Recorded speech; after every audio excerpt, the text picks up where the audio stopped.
Waouh! J'ai gagné 20 000 € à une loterie à laquelle je n'ai pas participé. Il me suffit de suivre le lien dans le mail pour les récupérer. Quelque chose ne se passe pas comme je le souhaitais.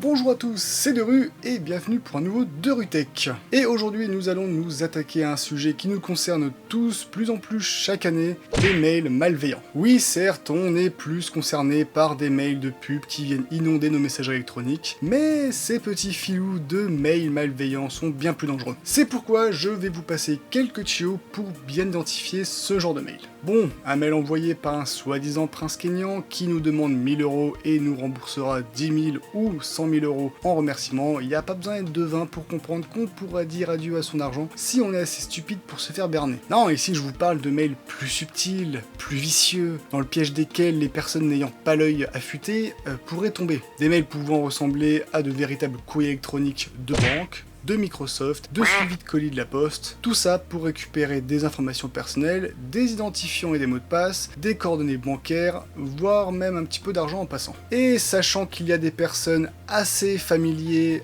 avec l'informatique et d'autres un peu moins dans les personnes qui regardent mes vidéos, on va y aller crescendo dans la complexité d'analyse d'un email. La première étape pour identifier la légitimité d'un email, c'est de vérifier l'adresse d'expédition. On la trouve rapidement et peut être un bon indicateur pour savoir si on cherche à vous prendre pour une bille ou non. Mais ce n'est pas un critère déterminant. En effet, une adresse visuellement légitime, support.microsoft.com par exemple, peut en fait cacher un expéditeur mal intentionné. On appelle ça du spoofing. C'est une technique qui consiste à affecter une fausse adresse d'expédition à un mail. Donc il vaut mieux ne pas s'arrêter à cette étape. Ensuite, quelque chose que toute personne qui ouvre un mail est censée regarder, l'objet du mail. Un mail qui semble venir d'une source officielle ou sérieuse ne devrait pas contenir de fautes d'orthographe, de demandes bizarres ou quoi que ce soit d'ambigu. Enfin, toutes les sources d'émission de mails, qu'elles soient officielles ou que ce soit des personnes physiques, ne doivent pas contenir d'objets chelous. Un email envoyé par un certain jeankevin6969@hotmail.fr, dont l'objet serait « Peux-tu m'aider, je suis au plus bas », se verrait directement archivé dans la corbeille.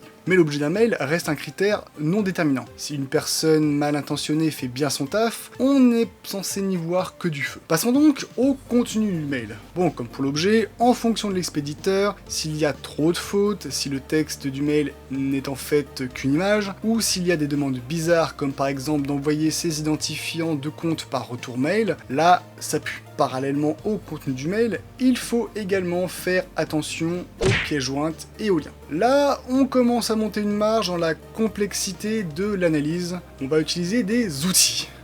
Virus Total, le maître de l'analyse de liens et de fichiers chelous. Restez calme, ça s'utilise très facilement, rien de plus simple, vous allez sur internet, vous tapez www.virustotal.com et vous choisissez si vous souhaitez analyser un fichier, donc dans notre cas la pièce jointe d'un mail, ou l'URL, dans notre cas le lien contenu dans un email. Vous lancez l'analyse, vous allez vous faire couler un café le temps que l'analyse s'effectue et vous aurez votre résultat. Si jamais vous avez encore des doutes, il existe des sandbox ou des bacs à sable dans la langue de Kev Adams en ligne sur lesquels vous pouvez tester vous-même les liens et autres pièces jointes sans prendre de risque pour votre PC. Et après, il existe encore d'autres moyens d'analyser un mail en le récupérant au format EML, mais le décryptage par des non-initiés des lignes de texte apparaissant sous ce format ferait passer la pierre de Rosette pour un scientifique junior. Mais grosso modo, sous ce format, on peut identifier le domaine d'émission du mail, la véritable adresse d'émission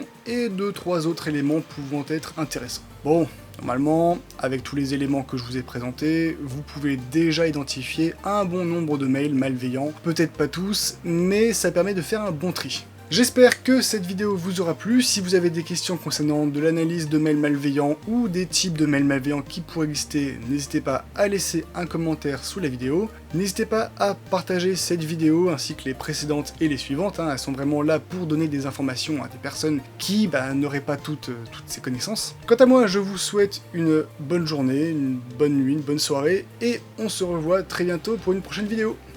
Ciao!